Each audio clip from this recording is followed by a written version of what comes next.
കോൺഗ്രസ് നേതാവ് രാഹുൽ ഗാന്ധിയുടെ പ്രവർത്തന രീതിയിൽ വലിയ മാറ്റം വന്നെന്നും അദ്ദേഹം വിജയം അറിഞ്ഞു തുടങ്ങിയെന്നും ബി നേതാവ് സ്മൃതി ഇറാനി ഒടുവിൽ സമ്മതിച്ചിരിക്കുകയാണ്. രാഷ്ട്രീയത്തിൽ രാഹുൽ ഇപ്പോൾ പുതിയ തന്ത്രങ്ങളാണ് പയറ്റുന്നതെന്നും സ്മൃതി പറഞ്ഞു. പോഡ്കാസ്റ്റ് അഭിമുഖത്തിലായിരുന്നു സ്മൃതി ഇറാനിയുടെ ഈ പരാമർശം. രാഹുൽ ഗാന്ധി ജാതിയെക്കുറിച്ച് സംസാരിക്കുമ്പോൾ, പാർലമെന്റിൽ വെള്ള ടീഷർട്ട് ധരിച്ചു വരുമ്പോൾ അത് യുവാക്കൾക്ക് നൽകുന്ന സന്ദേശം എന്തായിരിക്കും എന്നതിനെ കുറിച്ച് അദ്ദേഹത്തിന് പൂർണ്ണ ബോധ്യമുണ്ട്. ഒരു പ്രത്യേക വിഭാഗത്തെ സ്വാധീനിക്കാൻ ലക്ഷ്യമിട്ടുള്ള കരുതിക്കൂട്ടിയുള്ള പ്രവർത്തികളാണ് രാഹുൽ ഗാന്ധിയുടേത്.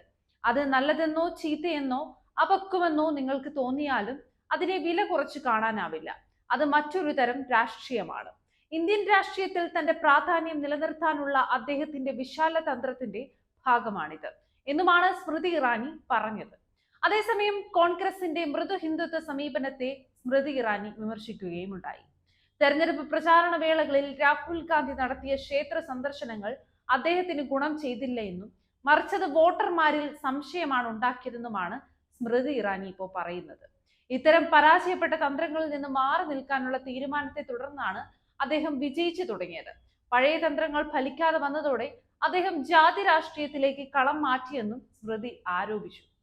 പക്ഷേ രാഹുൽ ഗാന്ധിയുടെ കടുത്ത വിമർശകയായിരുന്ന സ്മൃതി ഇറാനിയുടെ ഈ വെളിപ്പെടുത്തലിൽ ഞെട്ടിയിരിക്കുകയാണ് എല്ലാവരും. 2014 രാഹുലിനെതിരെ അമേഠിയിൽ മത്സരിച്ച് പരാജയപ്പെട്ട സ്മൃതി 2019 ഇതേ സീറ്റിൽ രാഹുലിനെ പരാജയപ്പെടുത്തിയിരുന്നു. ഇരുവരും പലതവണ വാക്പോര് നടത്തിയിട്ടുമുണ്ട്. എന്തായാലും സ്മൃതി ഇറാനിയുടെ തുറന്നു പറച്ചിൽ പുതിയൊരു തലത്തിലേക്കാണ് രാഷ്ട്രീയത്തെ എത്തിക്കുന്നത്.